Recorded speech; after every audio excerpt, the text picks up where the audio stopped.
This is a walkthrough of problem 1 on exam 1 in module 2, which is on page 49 in the book Problem Solving Guide for Electromagnetism and Optics, 3rd edition. First problem on the exam: a long, hollow aluminum tube has an interior radius of 2 centimeters and an exterior radius of 2.2 centimeters. It has a net linear charge density of plus 20 nanocoulombs per meter. Part A: what is the electric field at a distance of 1 centimeter from the central axis of the tube? Part B: what is the electric field at a distance of 3 centimeters from the central axis of the tube? Well, here's a diagram that came with the problem. Let's look down the pipe in order to better understand what's going on here. So we're looking straight down the pipe. It's got an interior radius of 2 centimeters and exterior radius of 2.2 centimeters.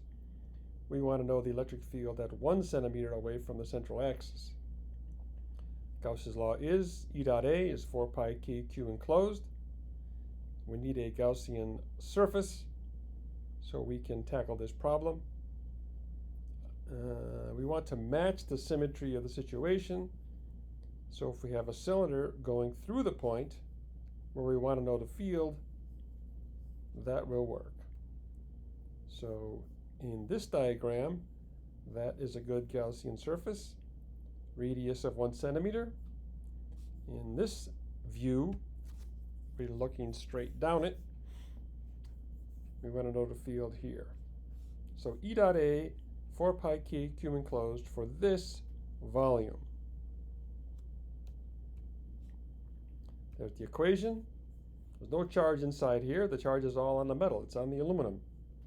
There's nothing in here. Q enclosed is 0. When Q enclosed is 0, the whole right-hand side is 0, which means the left-hand side must be 0.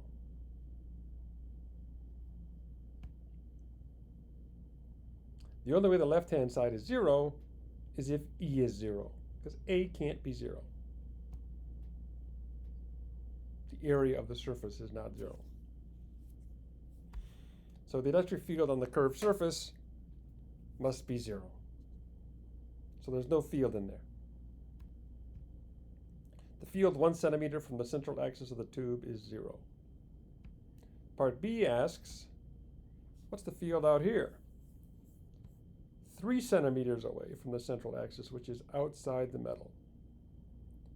The Gaussian surface for that should be a cylinder that goes through this point, like that. In this view, it looks like that. This is not a sleeve, it's a complete cylinder. These ends we have to consider. 2 circular ends we have to consider. E dot A is 4 pi k q enclosed. The field lines are only going through the curved area of the cylinder. There's no field lines penetrating the ends. The field lines are along the ends. Field lines are going directly out from the metal surface. So the only area we have to consider is the curved area. We ignore the pi r squared because there's no field lines going through that. The curved area is 2 pi rl. How much charge is in there? Well, the tube has 20 nanocoulombs per meter. So it depends on how long our tube is. If the tube is 1 meter, then Q enclosed is 20 nanocoulombs. If the tube is 2 meters, Q enclosed is 40 nanocoulombs.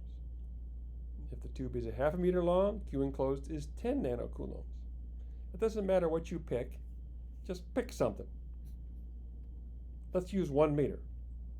If we use the length of 1 meter, then our Q enclosed is 20 nanocoulombs. So now we can substitute numbers into the equation. The area of the curved surface is 2 pi rl. I put everything in meters because our K has meters squared in it. So 4 pi K Q enclosed 20 nanocoulombs, 1 meter. If we would have put 2 meters, 40 nanocoulombs, we would get exactly the same answer for E.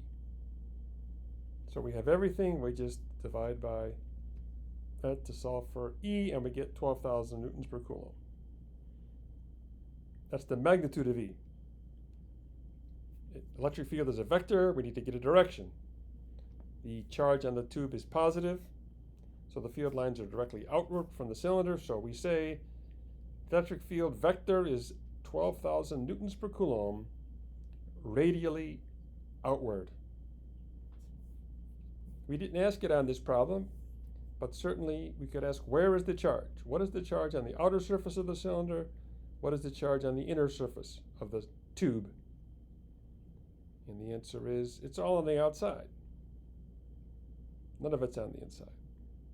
The charge tries to get as far away from the other charge as possible, and the best way to do that is to go on the outside of the tube. That's problem 1 on exam 1 in module 2.